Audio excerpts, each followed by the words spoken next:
The trick is when a good person makes many mistakes and Satan prevails over him, he asks a perplexing question. Why did God create Satan? Did he want me to resist? Did he want us to rebel? He called me to rebel and sent to the prophet to tell our Lord. Of course, our Lord wants a way for his creation to be, so there must be a clever, malicious person with evil and hatred who causes people to stumble. A perplexing question, I haven't answered it yet. I want to add some administrative and psychological information about managing companies. Companies, meaning the people, the management scientists say that one of the things that makes companies successful is having cooperation between departments. The marketing department and advertising department with £10 million, the accounting department to manage the money, is not a coincidence to spend it for the company's benefit. Sales says it's increased a lot, to reach £10 million. Marketing, when it makes advertisements and promotes, spends the money and puts pressure on sales. Sales puts pressure on the operatives who have it, and marketing puts pressure on the money person. So each department brings out the best they have. This is a word for management in companies. Psychology says that any pressure is resisted in the opposite direction, and life, when it has pressure, is resisted and remains always in the gray area.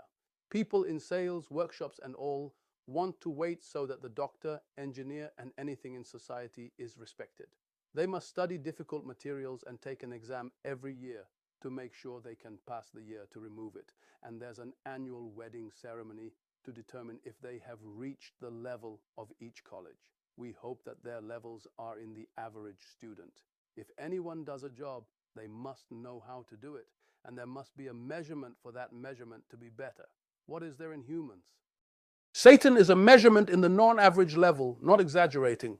The weak servant is tempted by Satan with thoughts and whispers and has no intelligence except for the negligent servant. God said, the trick of Satan was weak if one relied on God. If you know Satan, he is not clever except with the servant who doesn't rely on God, because God in the Quran says, my servants, you have no power over them. Quran in servants and worshippers. Servants are all humans. Even those who don't recognize God are in any case servants of God. They rely on God and they are in God's hand. We're led to worship, but the worshippers are the ones who deceive God. So God says, my servants who seek my help and come to me, you have no power over them. Even when Satan realizes he is being rejected, he repents and God gets closer to us. God replaces their sins with good deeds, so they have no power if they seek help. If the weak servant seeks help from our Lord, the most kind, the exalted, how much remembrance, how much seeking help and resorting to our Lord. Satan leads people to it. How much is it a guarantee for?